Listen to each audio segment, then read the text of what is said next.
जय हिंद साथियों, कैसे हैं आप सब। उम्मीद करता हूं अच्छे होंगे। आज मैं दोस्तों आपके लिए लेकर आया हूं यूपी होमगार्ड से संबंधित टॉप 25 महत्वपूर्ण प्रश्न जो आपके एग्जाम के लिए बहुत ही महत्वपूर्ण होने वाले हैं। दोस्तों आप यूपी होमगार्ड की तैयारी कर रहे हैं तो ये 25 प्रश्नों को जरूर से देख लीजिएगा दोस्तों, क्योंकि ये 25 प्रश्न बहुत ही महत्वपूर्ण है, एग्जाम में कई बार पूछे जा चुके हैं। तो चलिए स्टार्ट करते हैं और चलते हैं, देखते हैं पहला क्वेश्चन क्या है। पहला क्वेश्चन ये है दोस्तों, भारतीय की राजधानी कोलकाता से दिल्ली कब स्थानांतरित हुई थी। क्वेश्चन में फिर से रिपीट कर दे रहा हूं, भारत की राजधानी पहले क्या थी दोस्तों, कोलकाता थी।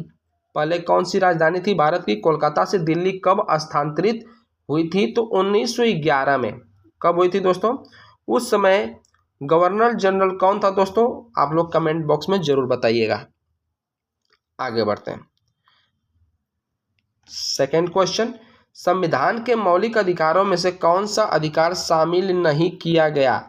मतलब जो निम्नलिखित के जो इसमें से दिया गया, इसमें से छांटना है दोस्तों, कौन सा मौलिक अधिकार संविधान के अधिकारों में से शामिल नहीं किया गया है। तो काम का अधिकार, ये तीनों, स्वतंत्रता का अधिकार, शोषण के विरुद्ध अधिकार या समानता का अधिकार, ये संविधान के मौलिक अधिकारों में है दोस्तों। इनमें से छांटना था तो आपका ऑप्शन नंबर ए, काम का अधिकार, राइट आंसर हो जाएगा। ठीक है ना।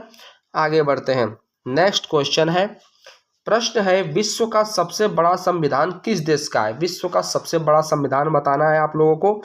तो right answer Bharat, option number c, Bharat. Bharat है विश्व का सबसे बड़ा संविधान, भारत का है। ठीक है। आगे बढ़ते हैं। चौथा प्रश्न, प्रश्न क्या है, servant of the people society की स्थापना किसने की थी। Servant of the people society की स्थापना दोस्तों किसने की थी। चौथा का राइट आंसर कर लीजिएगा डी, गोपाल कृष्ण गोखले द्वारा servant of the people society की स्थापना की गई थी। नेक्स्ट क्वेश्चन, पांचवा प्रश्न क्या है, पानीपत का तीसरा युद्ध कब हुआ था। तो राइट आंसर कर लीजिएगा 1761 में हुआ था। ठीक है दोस्तों, 1761 में किसके किसके बीच हुआ था, आप लोग में कमेंट करके जरूर बताइएगा किसके किसके बीच हुआ था। 1761 में पानीपत की तीसरी लड़ाई किसके किसके बीच हुई थी। ठीक है। आगे बढ़ते हैं। छठवां प्रश्न, प्रश्न है, भारतीय राष्ट्रीय कांग्रेस के प्रथम अध्यक्ष कौन थे।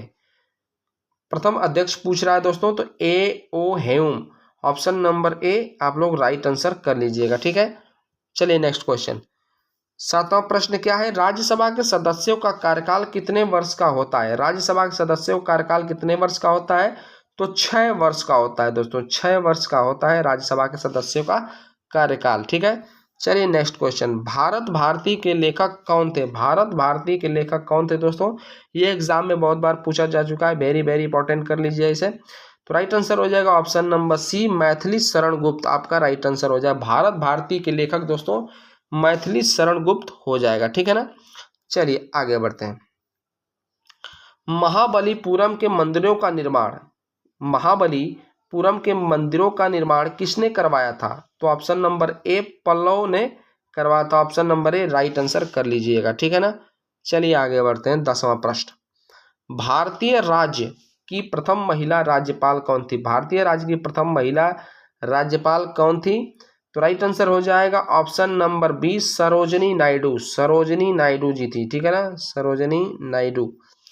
चलिए आगे बढ़ते हैं। प्रश्न नंबर 11, प्रश्न क्या है, भारत में सूती वस्त्र उद्योग का पहला कारखाना कोलकाता में कब खुला था। क्वेश्चन 2 बन रहा है इसमें दोस्तों। ठीक है, भारत में सूती वस्त्र उद्योग का पहला कारखाना कहाँ खोला गया था, कलकत्ता, यानी कोलकाता। पहले कलकत्ता नाम था दोस्तों, अब कोलकाता हो गया है। तो पहले कोलकाता में कब खुला गया था, तो 1818 में। कब दोस्तों, 1818 में। कहाँ खुला था, कोलकाता में। ठीक है। चलिए आगे बढ़ते हैं। नेक्स्ट क्वेश्चन है, आनुवंशिकता के नियम के जन्मदाता कौन है। ठीक है दोस्तों, आनुवंशिकता के नियम के जन्मदाता कौन है, तो Gregor John Mendel, option number b right answer कर लीजिएगा। ठीक है। आगे बढ़ते हैं। रिजर्व बैंक ऑफ इंडिया की स्थापना कब हुई थी। रिजर्व बैंक ऑफ इंडिया की स्थापना कब हुई थी दोस्तों, तो 1 अप्रैल 1935, 1 अप्रैल 1935 को हुआ था। ठीक है, आरबीआई की स्थापना। ठीक है ना दोस्तों, ऑप्शन नंबर सी। 14वां प्रश्न, पौधों का मुख्य प्रकाश संश्लेषी कौन सा है। पौधों का मुख्य प्रकाश संश्लेषी कौन सा है? तो पत्ती है दोस्तों, ठीक है ना, पत्ती। Option number A. आगे बढ़ते हैं, नेक्स्ट क्वेश्चन। भारतीय राज्य की प्रथम महिला मुख्यमंत्री कौन थी? भारतीय राज्य की प्रथम महिला मुख्यमंत्री सुचेता कृपलानी किस राज्य की थी दोस्तों? ये भी आप लोग कमेंट बॉक्स में जरूर मेंशन करिएगा, किस राज्य की पहली महिला मुख्यमंत्री थी सुचेता कृपलानी, ठीक है। नेक्स्ट क्वेश्चन, योजना आयोग का गठन कब किया गया था? योजना आयोग का गठन दोस्तों 15 मार्च 1950 को किया गया था, 15 मार्च 1950। नेक्स्ट क्वेश्चन, प्रथम पंचवर्षीय योजना कब आरंभ हुई थी? प्रथम पंचवर्षीय योजना कब आरंभ हुई थी?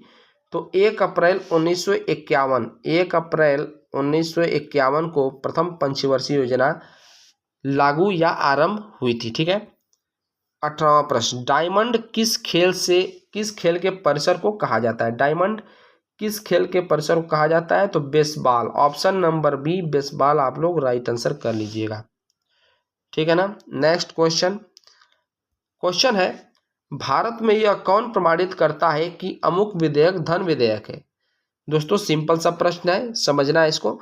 भारत में यह कौन प्रमाणित करता है कि अमुक विधेयक धन विधेयक है? तो लोकसभा अध्यक्ष, ठीक है ना, लोकसभा अध्यक्ष ये पारित करता है, प्रमाणित करता है, ठीक है ना। आगे बढ़ते हैं, 20वां प्रश्न है, दक्षिण पश्चिम मानसून कब आता है?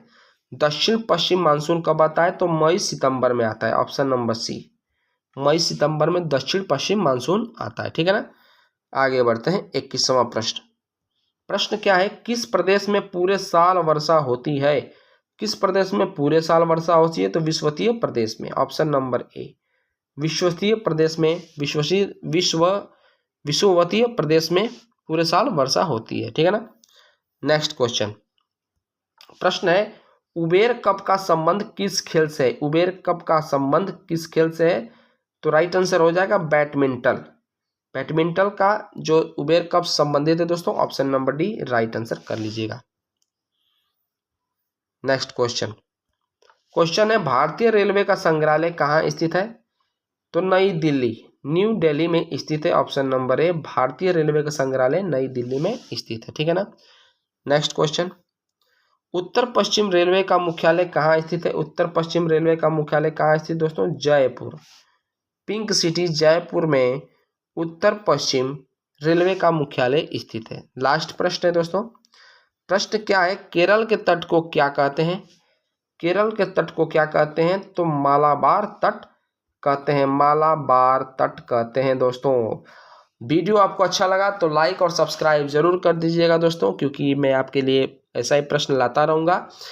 तो आप लोग सब्सक्राइब लाइक जरूर करिएगा। आपका बहुत बहुत धन्यवाद।